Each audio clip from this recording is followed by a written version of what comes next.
And today we're going to talk about one of my absolute favorites, post-infectious IBS. And we're going to zoom in on the anti-CDTB antibodies, the anti-vinculin bodies. Should you get tested for it? What's the relevance? And like what you could do to make sure that you're healing your root cause as much as humanly possible. I mean, I've definitely seen post-infectious SIBO, post-infectious IBS coming up right and left. Like, I definitely think there's a high correlation to things like food poisonings and symptoms coming like relatively quickly after a food poisoning. Sometimes it's immediate and just like nothing has been the same since that day. And sometimes things just seem to creep up a couple months, 2, 3, 6 months after a food poisoning event. So I definitely think it's a huge root cause for people. It's definitely something I see a lot. I think I've definitely seen some people getting the testing done. So I've personally have not delved super deep into the testing. I've reviewed results of the testing.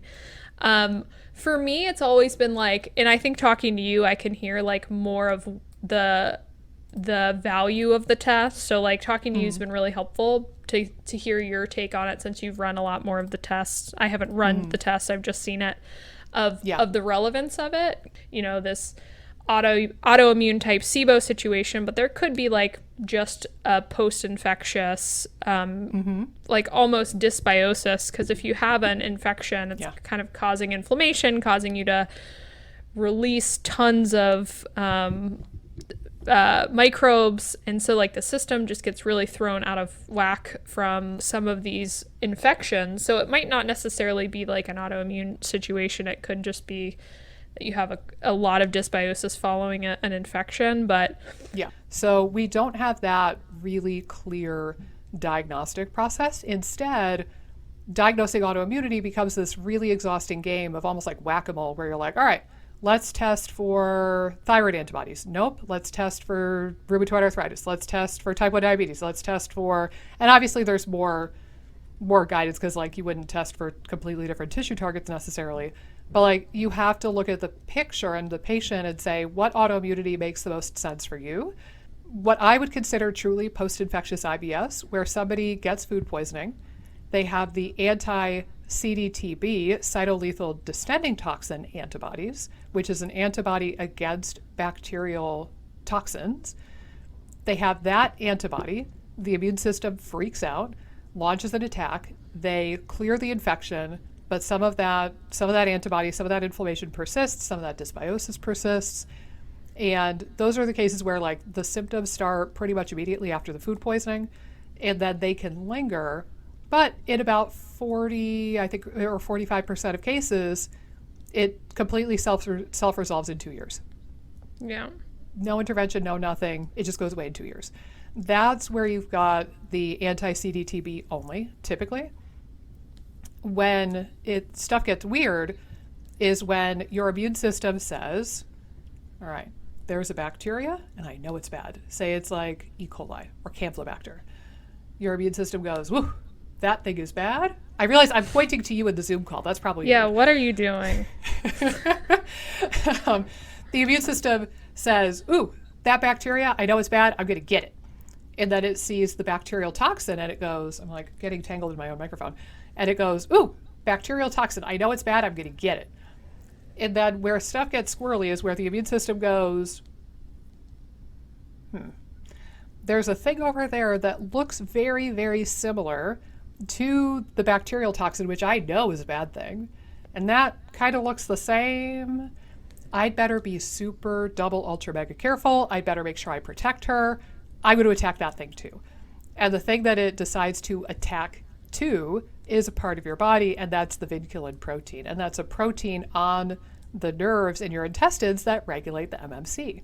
So when you no longer have those cells, migrating motor complex goes out the window, bada bing, bada boom, you get SIBO. And those are the cases where typically people will have food poisoning. They'll usually like recover from the food poisoning reasonably well. Maybe it threw them for a loop for a couple of days, but then they kind of come out of it.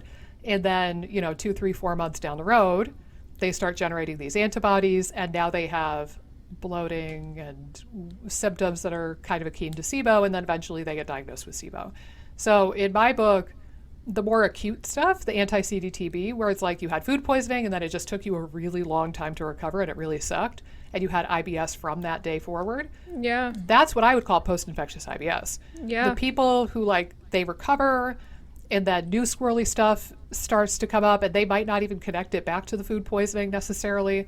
I would call that autoimmune SIBO or autoimmune dysmotility. Yeah. And I think that that's an entirely different beast.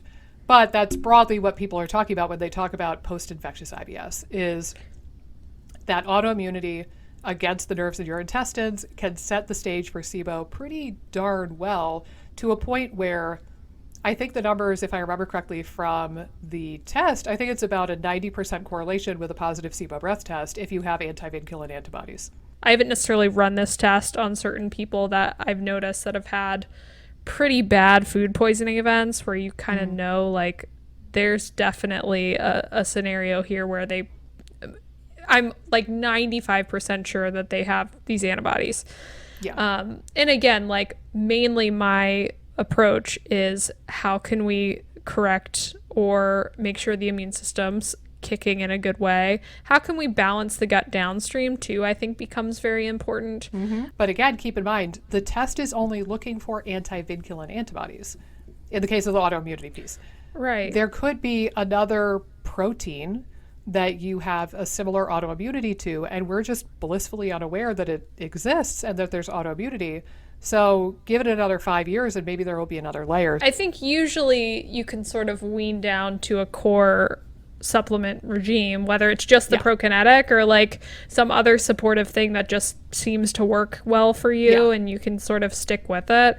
And I think most people that I work with have been down the extreme rabbit hole of taking 30 supplements, which I would never necessarily advise, unless you just love doing that. Who knows? But most people don't. Exactly. I don't. Exactly. That's just overwhelming. So I mean, I think most people are unfortunately used to taking such a high number. They wouldn't bat an eye to taking a prokinetic forever if I or you said that it was necessary. But yeah, I mean, I think that it's all about sort of figuring out long term what that means from what you're saying with the IBS Smart test. It's it could be really good at determining what long term support is necessary for your particular case. Yeah. So I'll share this with you. You could borrow the name of it. I call this the "oh shit, I got food poisoning" plan. And I type that in the chart notes for my patients as is. And I mentioned that on a YouTube video, I think, too. The "oh shit, I got food poisoning" plan is as follows. I tell patients, especially with this, but broadly speaking too, if you feel the slightest twinge of food poisoning, if you're still on the fence and you're like, oh, is it a stomach virus or am I getting food poisoning? I don't care. The first twinge of food poisoning you run to your cupboard and you take one or two of the following. Activated charcoal is my personal favorite. It's dirt cheap. Yeah. Also, kaopectate or something with bismuth like Pepto-Bismol would also potentially be helpful for this. If you could take both of them, that's awesome. If not, if you only have one, that's still better than nothing. But at the slightest twinge of any sort of food poisoning symptoms, you run to your cupboard and you get your ass on both of those.